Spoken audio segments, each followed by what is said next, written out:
వల్లభనేని వంశీకి ఏపీ హైకోర్టులో ఊరట లభించింది. వంశీని అరెస్టు చేయొద్దంటూ పోలీసులకు హైకోర్టు ఆదేశం ఇచ్చింది. మాచవరం పిఎస్లో గతంలో హత్యాయత్నం కేసు నమోదైంది వల్లభనేని వంశీ మీద. ఈ కేసులో ముందస్తు బెయిల్ కోసం హైకోర్టును ఆశ్రయించారు వల్లభనేని వంశీ.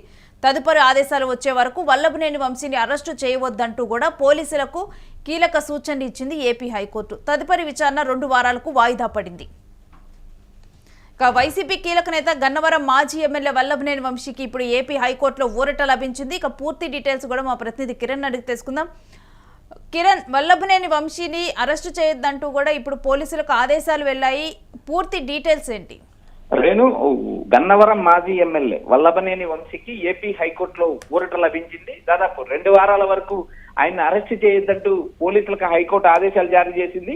మాచవరం పిఎస్ లో ఒక హత్యాయత్నం కేసు ఆయన పైన నమోదైంది. అయితే ఈ హత్యాయత్నం కేసులో ముందస్తు బెయిల్ కోసం హైకోర్టు తలుపు తట్టారు. అయితే హైకోర్టులో ఆయనకు ఊరట లభించింది. ప్రస్తుతానికి దాదాపు 2 వారాల పాటు ఈ కేసును హైకోర్టు వాయిదా వేసింది.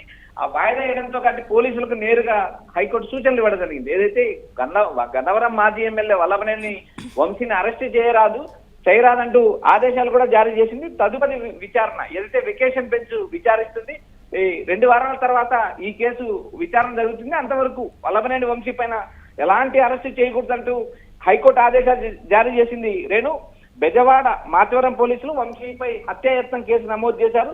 నూతక్కి సునీల్ అనే వ్యక్తి ఇచ్చిన ఫిర్యాదు మేరకు వంశీ పైన కేసు నమోదైంది. ఈ కేసులో తనకు ముందస్తు బెయిల్ ఇవ్వాలని హైకోర్టును ఆశ్రయించడం, హైకోర్టులో ఆయనకు ఊరట దక్కడం జరిగింది. ఈ నూతక్కి సునీల్ అనే వ్యక్తిని వైసీపీ అధికారంలో ఉన్నప్పుడు 2024 ఎన్నికలకు ముందు ఏదైతే వంశీతో పాటు వంశీ అనుచరులు కూడా దారుణంగా కొట్టి చంపడానికి ప్రయత్నం చేశారంటూ ఆయన టీడీపీ కూటమి ప్రభుత్వం వచ్చిన తర్వాత కొద్ది రోజుల క్రితం ఆయన ఫిర్యాదు ఇవ్వడం జరిగింది. ఈ ఫిర్యాదు పైన పూర్తి విచారించుకోకుండానే పోలీసులు అరెస్ట్ చేయడానికి ప్రయత్నించారని హైకోర్టు వ్యాఖ్యానించిన నేపథ్యంలో ఈ పోలీసులు పూర్తిగా దాదాపు 2 వారాల వరకు అరెస్ట్ చేయకూడదు. 2 వారాల తర్వాత ఈ కేసు పైన మళ్ళీ విచారణ మొదలవుతుంది.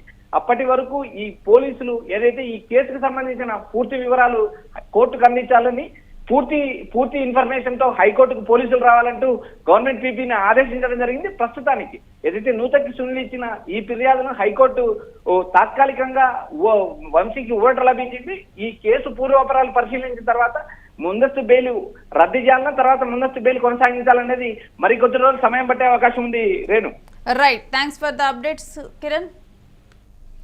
బెజవాడ మాచవరం పోలీసులు వంశీపై హత్యాయత్నం కేసు నమోదు చేశారు. నూతన్కి సునీల్ అనే వ్యక్తి ఇచ్చిన ఫిర్యాదుతో వంశీ మీద ఈ కేసు నమోదైంది. ఈ కేసులో తనకు ముందస్తు బెయిల్ ఇవ్వాలంటూ వంశీ దాఖలు చేసిన పిటిషన్ ఏపీ హైకోర్టులో ఇవాళ విచారణ జరిపింది. వంశీని అరెస్టు చేయవద్దంటూ మధ్యంతర ఆదేశాలు జారీ చేశారు. తదుపరి విచారణ వెకేషన్ బెంచ్ చేపడుతుందంటూ వాయిదా వేశారు. ఇదిలా ఉండగా గన్నవరం మాజీ ఎమ్మెల్యే వల్లభనేని వంశీ అజ్ఞాతంలోకి వెళ్లారు. ఆయన అనుచరులు తనపై దాడికి పాల్పడ్డారంటూ నూతక్కి సునీల్ అనే వ్యక్తి విజయవాడ మాచవరం పోలీసులకి ఈ నెల 15న ఫిర్యాదు చేయడంతో కూడా ఈ కేసు నమోదైంది. దీంతో పోలీసులు కేసు ఫైల్ చేశారు. దీంతో పాటు వంశీపై 8 మందిపై హత్యాయత్న సహా పలు కేసులు నమోదయ్యాయి. ఈ కేసు నమోదైన సంగతి తెలిసిన దగ్గర నుంచి కూడా వంశీ ఎవరికీ అందుబాటులో లేకుండా అజ్ఞాతంలోకి వెళ్లారు. వంశీతో పాటు కేసులో నిందితులుగా ఉన్న మిగతా వారు కూడా కనిపించడం లేదు. దీంతో ఈ కేసులో ఆరోపణలు ఎదుర్కొంటున్న అందరినీ కూడా అరెస్టు చేసేందుకు ప్రత్యేక బృందాలు రంగంలోకి దిగాయి. కొన్ని టీంలు హైదరాబాద్లో గాలిస్తూ ఉన్నాయి. ఈ నేపథ్యంలో కోర్టు నుంచి వంశీకి అయితే ఇప్పుడు ఊరట లభించింది. మరి ఎటువంటి వాదోపవాదనలు జరిగాయి అన్న డీటెయిల్స్ కూడా మా ప్రతినిధి కిరణ్ అడిగి కంటిన్యూ చేద్దాం. కిరణ్, ఈ బెయిల్ ఇచ్చే ముందర కూడా మధ్యంతర బెయిల్ ఇచ్చే ముందర కూడా అసలు ఎటువంటి వాదోపవాదనలు జరిగాయి? ఈ హైకోర్టులో జరిగిన వాదోపవాదనలో వంశీకి సంబంధించి తాత్కాలికంగా ఊరట లభించింది. అయితే ఈ కేసు ఫర్దర్ గా 2 వారాల తర్వాత విచారణ జరిగే అవకాశం ఉంది. అయితే ఇక్కడ ప్రధానంగా వంశీ తరఫున వాదించిన లాయర్ ఏదైతే 2024 ఎన్నికల సమయంలో ఈ వ్యక్తి పైన దాడి జరిగింది, దాన్ని ప్రస్తుతం పోలీసులు ఏదైతే టీడీపీ కూటమి అధికారంలోకి వచ్చిన తర్వాత రెడ్ బుక్ రాజ్యాంగం వేదికగా ఈ కేసు నమోదు చేశారు. 2024లో జరిగిన ఇష్యూని 2026 దాదాపు 2025 డిసెంబర్ 2వ వారంలో కేసు నమోదు చేశారు.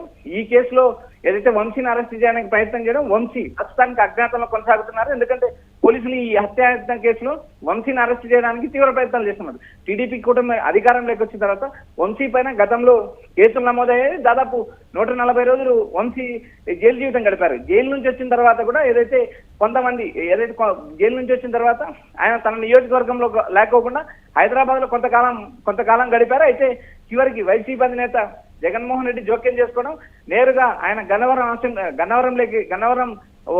నియోజకవర్గంలో ఉండడం, అంతేకాకుండా టీడీపీ కుటుంబ ప్రభుత్వం వరుసగా దాడులు చేస్తుంటే ఆ పార్టీకి సంబంధించిన కార్యకర్తలను గన్నవరం నియోజకవర్గంలో పరామర్శిస్తున్నారు. ఈ గన్నవరం నియోజకవర్గంలో ఆయన యాక్టివ్ కావడంతో మళ్ళీ ఏదైతే రెడ్ బుక్ రాజ్యాంగం వేదికగా ఆయనపై కేసులు నమోదుతున్నాయి. గతంలో జరిగిన అంశాన్ని ఇప్పుడు కేసు నమోదు చేయడం ఏంటి అంటూ హైకోర్టు ఆశ్చర్య వ్యక్తం చేసింది. అయితే దీనిపైన తదుపరి విచారణ 2 వారాల తర్వాత జరుగుతుంది కాబట్టి అంతవరకు ఏదైతే వంశీకి తాత్కాలిక ఊరట లభించింది. వంశీ ప్రస్తుతం అజ్ఞాతంలో ఉన్నారు. తన పైన కేవలం టీడీపీ కుటుంబ ప్రభుత్వం కక్షపూరితంగా కేసులు పెడుతుంది. రెడ్ బుక్ రాజ్యాంగం వేదికగా నా పైన అక్రమంగా కేసులు పెడుతున్నారంటూ వంశీ ఆవేదన చెందిన పరిస్థితి కూడా ఉంది. అయితే నిన్న ఏదైతే గోరెంట్ల బుచ్చయ్య చౌదరి ఒకనొక సందర్భంలో టీడీపీ సీనియర్ ఎమ్మెల్యే వ్యాఖ్యానించడం మనం గమనించాం. ఏదైతే వంశీతో పాటు నేను నానికి ఇద్దరికి సూచించడం జరిగింది. అయితే వారు క్రాస్ లైన్ దాటారు. సో ఇప్పుడు ఆ చర్యలు తీసుకుంటున్నారు, అందుకు తగ్గ ఫలితం అనుభవిస్తున్నారంటూ టీడీపీ కుటుంబ నేతలు వరుసగా స్టేట్మెంట్లు ఇవ్వడం జరుగుతుంది. రెడ్ బుక్ రాజ్యాంగం వేదికగా ఏదైతే వైసీపీ నేతల మీద అక్రమ కేసులు పెడుతున్నారంటే ఇప్పటికే జగన్ పలుమార్లు ఆరోపించిన సంగతి, అటు వైసీపీ నేతలు కూడా దీనిపైన ధర్నాలు, నిరసన కార్యక్రమం కొనసాగిస్తున్నారు. ప్రస్తుతం ఏదైతే వంశీ పైన 2 వారాల వరకు ఓట్లు లభించింది. ఈ కేసులో తదుపరి విచారణ 2 వారాల తర్వాత జరుగుతుంది. Renu, right, thanks for the updates Kiran. ఇక మరో 2 వారాల తర్వాత కూడా వెకేషన్ బెంచ్ కూడా ఈ కేసునైతే విచారించనుంది. ఇప్పటికే కూడా ఇదే కేసు విషయంలోనైతే అజ్ఞాతంలోకి వెళ్లిపోయారు వల్లభనేని వంశీ, అరెస్టులు చేస్తున్నారంటూ రెడ్ బుక్ రాజ్యాంగం నడుస్తుందంటూ కూడా దీని మీద అయితే ఎక్కడికక్కడ కూడా వైసీపీ శ్రేణులు కూడా వ్యాఖ్యానిస్తూ ఉన్నాయి. రెడ్ బుక్ రాజ్యాంగం అమలవుతుంది వంశీ